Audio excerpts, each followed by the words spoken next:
नमस्ते दोस्तों, आज हम बात करने वाले हैं एक बहुत ही इम्पोर्टेंट टॉपिक के बारे में, होटल क्लासिफिकेशन सिस्टम। ये टॉपिक आपके सेमेस्टर 1 के सिलेबस में है और फ्यूचर में आप होटल लाइन में काम करोगे तो ये समझना बहुत जरूरी है। सबसे पहले होटल क्लासिफिकेशन सिस्टम का मतलब क्या होता है? ये एक तरह का सिस्टम है जिसे हम होटल्स को उनकी क्वालिटी, सर्विस, फैसिलिटीज और साइज के हिसाब से कैटेगरीज में डिवाइड करते हैं। जैसे कि स्कूल में ग्रेड मिलता है, वैसे ही होटल्स को भी स्टार्स दिए जाते हैं, 1 स्टार से लेके 5 स्टार डिलक्स तक। ये क्लासिफिकेशन गेस्ट्स के लिए भी हेल्पफुल होता है।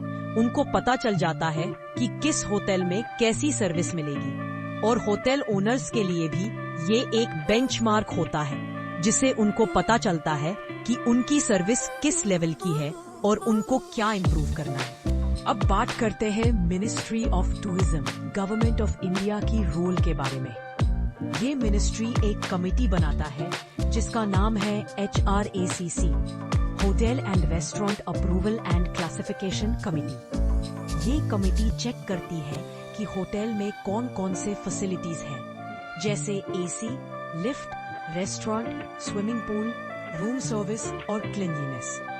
फिर उसके बेसिस पे स्टार रेटिंग दी जाती है।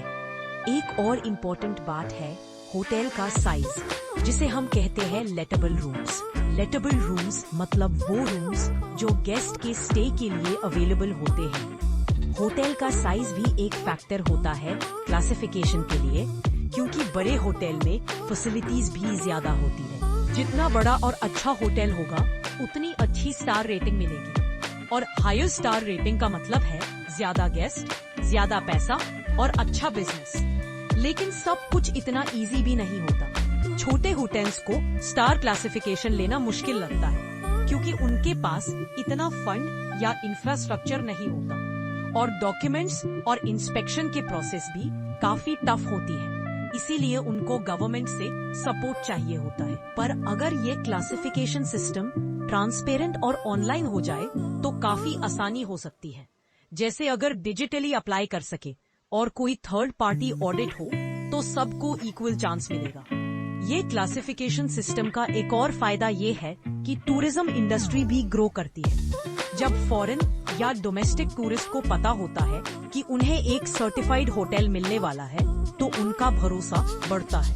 इससे एम्प्लॉयमेंट भी जनरेट होता है, लोकल को नौकरी मिलती है और एरिया का डेवलपमेंट भी होता है। होटल क्लासिफिकेशन का लिंक एक और चीज से है, ऑपरेशनल एफिशिएंसी। जो होटल हायर रेटिंग चाहता है उसको अपनी सर्विस, स्टाफ ट्रेनिंग, हाइजीन और गेस्ट सेटिस्फैक्शन सब कुछ इम्प्रूव करना पड़ता है। इससे उनका काम और सिस्टम भी स्ट्रॉन्ग बन जाता है। आखिर में बात करते हैं होटल के डिजाइन और आर्किटेक्चर की। स्टार रेटिंग में ये भी देखा जाता है कि होटल का लेआउट कैसा है, लॉबी कितनी बड़ी है, डेकोरेशन कैसा है और क्या मॉडर्न फैसिलिटीज अवेलेबल है। तो दोस्तों, अब आपको समझ आया होगा कि होटल क्लासिफिकेशन सिर्फ एक सिस्टम नहीं बल्कि एक फुल रोड मैप है, जिससे एक होटल अपने आप को ग्रो कर सकता है, गेस्ट को ट्रस्ट मिलता है और कंट्री का टूरिज्म भी बूस्ट होता है। अगर आपको इस टॉपिक में और क्लैरिटी चाहिए या एग्जाम के लिए प्रिपेयर करना है तो आप जरूर विजिट करें इस PDF रिसोर्स को।